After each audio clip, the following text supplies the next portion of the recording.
Hello. Normally I don't do full-fledged book reviews, but because...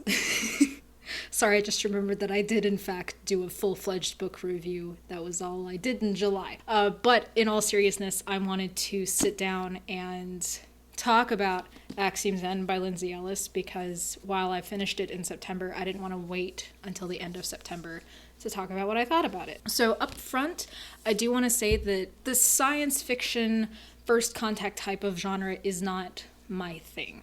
So when I say that I kind of struggled to get into it during the first half of the book, it was not because of the quality of work. I know from Lindsay's track record, from her videos, from her content, that she was not going to turn in a poorly made product.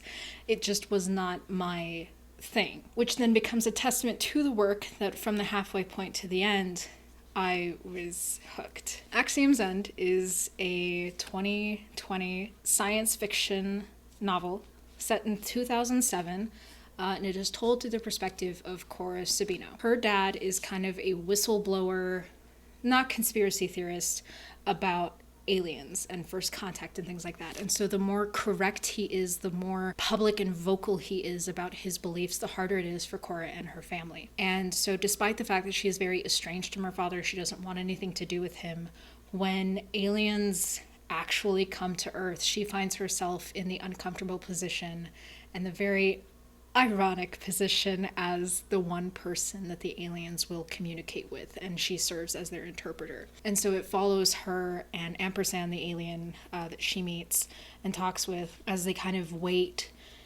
and uncover, what the aliens are doing, what the government's going to do. It's just a whole thing. It's well paced. The dialogue is great. I think what was jarring for me is that it was set in 2007, and it's like, if it had been set in 1997, bruh, that's like 23 years ago. We can handle that. But 2007 was just not long enough ago, and it was such a weird, almost out of body experience of like, I understand these references, but the fact that some of them are still relevant is just bizarre. I will say I'm super stoked that while she said it in 2007, it wasn't 2000s references the whole time. It is very much, that is the trappings that the book is set in, and it works really well. Cora, I adore. She is such a fantastic character, and she and Ampersand together is such a brilliant dynamic, and that is the core of what I want to talk about, is how spectacularly she handles aliens and the whole first contact thing and all of that. These aren't spoilers necessarily. Before I get into it, I do encourage you to buy the book. Support her work.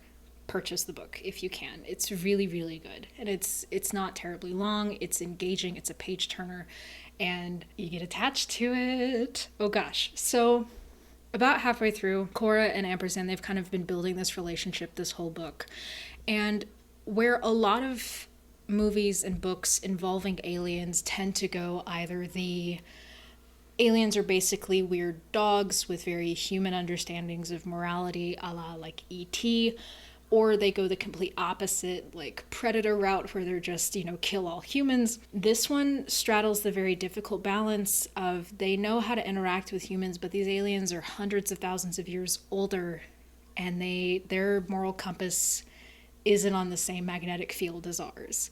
And there's a lot of complications that arise with that. And this book beautifully explores that in such a human way.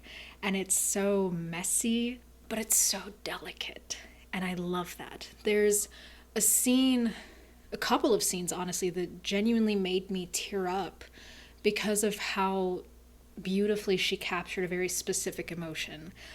So there's a scene about halfway to 2/3 of the way through the book where Cora, it's been a traumatic week to say the least, and she continues to be stressed out. And so she's kind of hidden herself away, and Ampersand has found her. And he is to the point where she is something he is responsible for, and he recognizes that. And so he's like, do you need food? And she says, no. And he says, do you need materials for nesting? And she's like, I'm not nesting, I don't understand. And he's like, I am responsible for you. I need to know how to take care of you. And she's like, well, sometimes it's emotional. It's not a physical need. And he's like, okay, how do I meet that need? And it leads to her kind of helping him learn to like stroke her hair and make her feel better. I picture like the head massager kind of thing, But that becomes like a recurring thing of him asking if she consents and her saying yes, and him being very gentle and delicate. And it's such a gossamer moment of just, there's something there.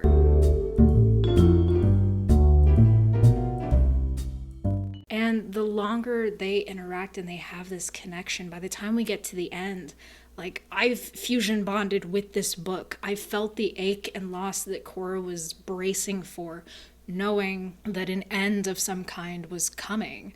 And the way Lindsay conveys that is so expertful and just so good. And it demonstrates a bright future for this series and for Lindsay as a novelist. I could not be more thrilled for her. And this is going to be me simping for her, but holding her book, it's like, wow, I could hold my book someday, because she's a genuinely inspiring figure. She does tremendous work, and that's how I knew it was going to be good. That's how I knew I had to get a copy, because I knew, like, I wanted to support her in this, and I really hope that if you enjoy her content, that you also pick up a book. I know it's kind of a meme of YouTubers writing books, but this is far and away not even in the same ballpark as some of those other things, because this is not a product being made by a multi-channel network trying to cash in on recent success. This is something that she is passionate about, and everything about her content shines through in this. And I'm so thrilled for her,